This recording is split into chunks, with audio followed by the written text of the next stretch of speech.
ഹുമയൂണിൻ്റെ ശവകുടീരം അങ്ങനെ നിങ്ങൾ കേട്ടിട്ടുണ്ടോ? മുഗൾ ചക്രവർത്തി ഹുമയൂണിൻ്റെ ശവകുടീരമാണ് ദില്ലിയിൽ സ്ഥിതി ചെയ്യുന്ന ഹുമയൂണിൻ്റെ ശവകുടീരം അല്ലെങ്കിൽ ഹുമയൂൺസ് തോംബ്. ന്യൂഡൽഹിയിലെ കിഴക്കേ നിസാമുദ്ദീൻ പ്രദേശത്താണ് മുഗൾ വാസ്തുശൈലിയിലുള്ള ഈ കെട്ടിട സമുച്ചയം സ്ഥിതി ചെയ്യുന്നത്. ഹുമയൂണിൻ്റെ പ്രധാന ശവകുടീരം കൂടാതെ മറ്റു പലരുടെയും ശവകുടീരം ഇവിടെ സ്ഥിതി ചെയ്യുന്നുണ്ട്.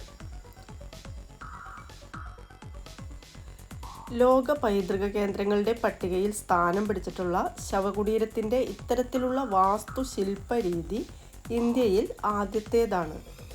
1565-70 കാലഘട്ടത്തിൽ പണിതീർത്ത ഈ സ്മാരകത്തിൽ ഇന്ത്യൻ വാസ്തുശില്പ രീതിയിൽ പേർഷ്യൻ രീതിയുടെ സങ്കലനമാണ് നമുക്ക് കാണാൻ സാധിക്കുക.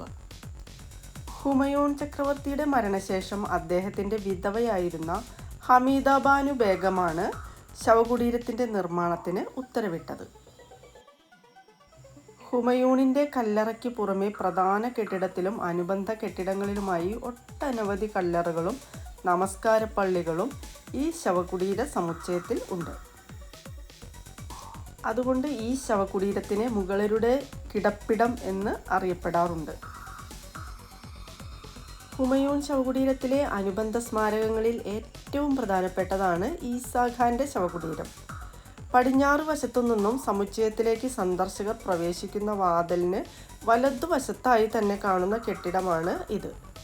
പൊളിഞ്ഞ കവാടവും ചുറ്റുമതിലോട് കൂടിയതുമായ അഷ്ടഭുജാകൃതിയിലുള്ള ഒരു കെട്ടിടമാണ് ഈസാ ഖാൻ്റെ ശവകുടീരം. ഇനി ഇവിടെ എങ്ങനെ എത്തിപ്പെടാമെന്ന് നോക്കാം. തീവണ്ടിയിലാണെന്നുണ്ടെങ്കിൽ നമുക്ക് നിസാമുദ്ദീൻ സ്റ്റേഷനിൽ വന്നു കഴിഞ്ഞാൽ അടുത്ത് തന്നെയാണ് ഇത്.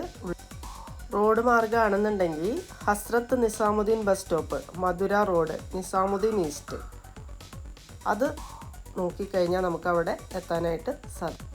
ഇനി വായുമാർഗമാണ് നമുക്കവിടെ എത്തിച്ചേരേണ്ടതുണ്ടെന്നുണ്ടെങ്കിൽ ഇന്ദിരാഗാന്ധി അന്താരാഷ്ട്ര വിമാനത്താവളം ന്യൂഡൽഹി, അവിടെ നിന്ന് വളരെ അടുത്താണ് നമ്മുടെ ഈ പ്രദേശം സ്ഥിതി ചെയ്യുന്നത്.